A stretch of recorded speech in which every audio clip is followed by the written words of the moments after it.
अस्सलाम वालेकुम दोस्तों, उम्मीद है आप सब ज़बरदस्त होंगे। मैं हूं आपका दोस्त मोहम्मद शान और आप देख रहे हैं agriculture technology and information channel.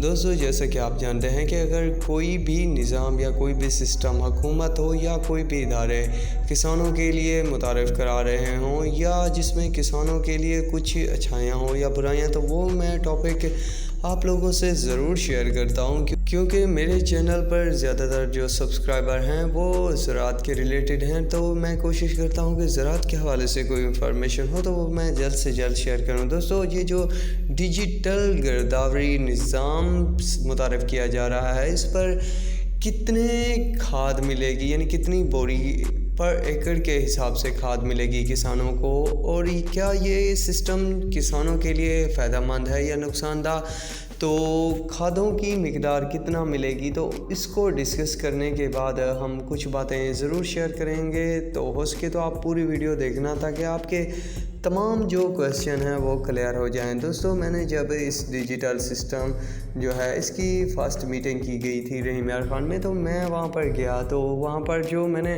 देखा तो ख़ास तौर पर मुझे लगा कि इसमें किसानों का फ़ायदा है। दोस्तों, किसानों का वाकई में फ़ायदा है, पर इसका बहुत बड़ा नुकसान ये है दोस्तों कि अगर किसी ज़मींदार ने गन्ना काश्त किया हुआ है, वैरायटी है, तो कम से कम 10 से 12 बोरियां पर एकड़ में डाली जाएं तभी 1000 मन से ऊपर एवरेज आ जाती है या 1000 मन मैक्सिमम आती है।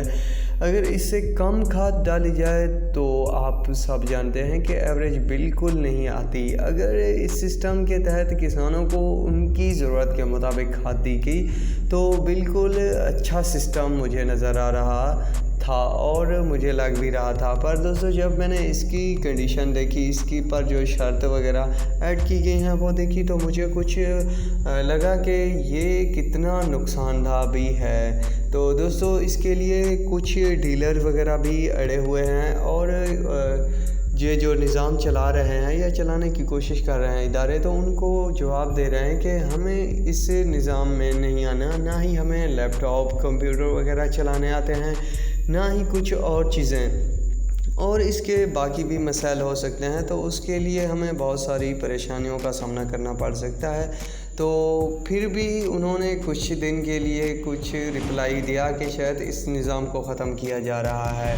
पर फिर दोस्तों, इस निज़ाम को लागू करने के लिए पीछे से जो भी ज़ोर लगाया गया हुकूमत की तरफ से या इदारों की तरफ से, तो फिर इसकी रजिस्ट्रेशन शुरू हो गई है और काम जारी और सारी है। दोस्तों, अब मैं आपको इसकी मिकदार की तरफ लेके चलता हूं और इसके बाद मैं आप लोगों से कुछ सवाल पूछूंगा, तो आप मुझे ज़रूर बताना कि क्या मैंने बात ठीक कही, क्या ये निज़ाम ठीक है या नहीं। तो आप कमेंट्स में ज़रूर रिप्लाई करना। तो चलिए इसकी डिटेल की तरफ चलते हैं कि कितनी खाद मिलेगी पर एकड़ की साल में जो फसल उगाई जाती है, या 6 महीने वाली है या कुछ और फसलें हैं जैसे मैंगो वगैरह के बागात हैं या किन्नू वगैरह, या उनके लिए कितनी मिलेगी, या इन्होंने कौन कौन सी चीज़ें मेंशन की हैं, तो उसकी वजाहत की तरफ चलते हैं। दोस्तों, ये वो है शीट जो रेडी की गई है महकमा पंजाब की जानिब से, जो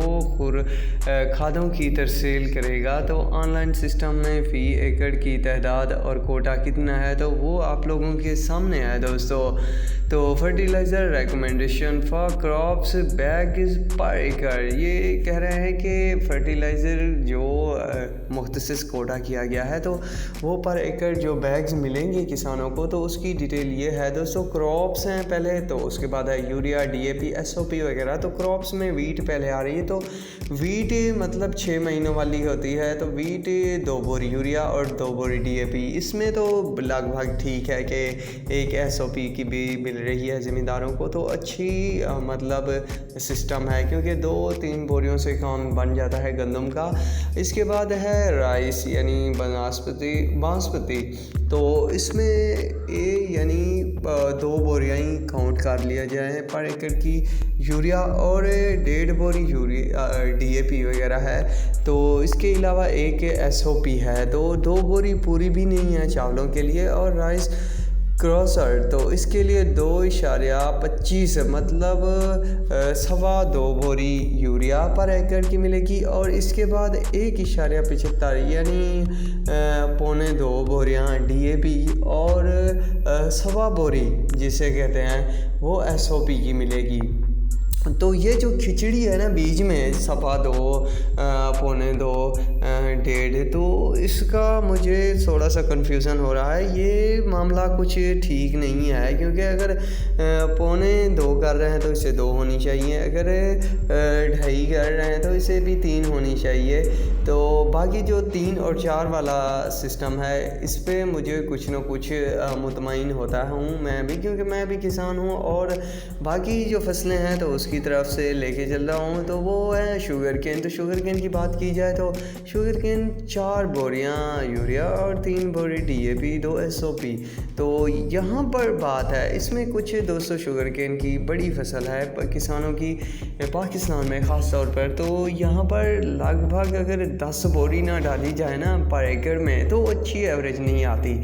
इसके बाद DAP इतनी महंगी हो चुकी है कि एक भी बड़ी मुश्किल से डाली जाती है पर एकड़ में किसानों की तरफ से, तो 3 कहाँ से डाल सकेंगे। तो ये भी बड़ी सिचुएशन है जो कि हमें वक्त पर सामने रखना होगी फर्टिलाइज़र कंपनी के वालों के और महकमा ज़राअत वालों के और उन लोगों के जो ये सिस्टम मुतारिफ़ करा रहे हैं या लागू कर रहे हैं किसानों पर। इसके बाद है माइज़। तो माइज़ 4 बोरी है जो यूरिया की, और इसके बाद 3 बोरी DAP और 2 SOP। कॉटन 3.25% यानी 3.25 बोरी यूरिया और 1.50 यानी 2 बोरी के करीब 1.5 बोरी तो कपास के लिए DAP और 1.50 और 1.5 बोरी SOP। इसके बाद पोटैटो 3.5 बोरी यूरिया और 2.25 यानी 2.25 बोरी DAP की और 2 SOP की। सनफ्लावर के लिए 2 यूरिया और 1.5 बोरी DAP की और 1 SOP की। गार्लिक के लिए 2 बोरी यूरिया और 2 बोरी DAP और 1 SOP। ओनियन के लिए 1.5 बोरी पर एकड़ जो है यूरिया और 1.5 बोरी DAP, यहाँ पर भी ठीक है। और टमाटो के लिए 2 बोरी यूरिया है और 1 बोरी DAP। इसके बाद ज्वार, बरसीम, बाजरा वगैरह के लिए इसके लिए 1 बोरी मुख्तसस की कर दी गई है कि जो भी बंदा लगाएगा तो ये जो 6 महीने वाली हैं तो उनकी क्वांटिटी कम है। अगर साल वाली हैं तो ख़ास तौर पर यहाँ पर जो है वो गन्ने की फसल बहुत लंबी होती है, हर कोई इस पर तवज्जो देता है, तो उसका जो सिस्टम है तो इसके लिए ख़ास तौर ये सिस्टम मुझे ठीक नहीं लग रहा। इसके अलावा जो प्लांट बड़े हैं उनके लिए जो मुख्तसस कर दी गई है यूरिया, जैसे मैंगो, अमरूद, किन्नू वगैरह, तो उनके लिए 2 बोरी तक यूरिया है और तकरीबन 1 बोरी DAP और मैंगो के लिए 2 बोरी DAP, SOP 1 और मैंगो के लिए SOP 1.50 यानी 1.5 बोरी है। तो ये सिस्टम है, मैंगो में भी अच्छी है। और ख़ास तौर पर जो प्रॉब्लम आ रही है वो कमांद की फसल लगाने वालों के लिए आ रही है। अगर उनको उनकी ज़रूरत के मुताबिक खाद ना दी गई तो साफ ज़ाहिर है एवरेज नहीं आएगी। आजकल जो हालात हैं, अगर ठेके की बात की जाए तो वो भी काफ़ी महंगे हो चुके हैं। बहरहाल दोस्तों, मेरा मकसद था आप लोगों को कुछ चीज़ें बतानी, तो इसमें आपको समझ आ गई होगी। तो अगर इस सिस्टम के तहत मिलने वाली खाद का कोटा बिल्कुल ठीक है तो आप चलने दें, बाकी ये डीलर जाने और आगे जो कंपनियां हैं वो जाने। अगर लगता है कि ये खाद हमारी ज़रूरत को पूरी नहीं कर सकती, हमारी फसलों की ज़रूरत के लिए नाकाफ़ी है, तो आप आवाज़ उठाएं, अभी भी वक्त है। ऐसा ना हो कि तीर कमान से निकल जाए और फिर मसला बन जाए। तो अभी भी वक्त है कि हम कुछ स्टेप ले सकते हैं। और बहरहाल मेरे नज़रिए से कुछ चीज़ों की तो कंप्लीट है और कुछ फसलें जो हमारी बड़ी हैं तो उनके लिए ये बहुत ही कम खाद मुकर्रर की गई है। जैसे ख़ास तौर पर शुगर केन के लिए बस फर्स्ट टाइम जब डाली जाती है तो पर एकड़ 2 बैग तो यूरिया के पर फर्स्ट टाइम डाल दिए जाते हैं और 1 बोरी DAP, बस वही DAP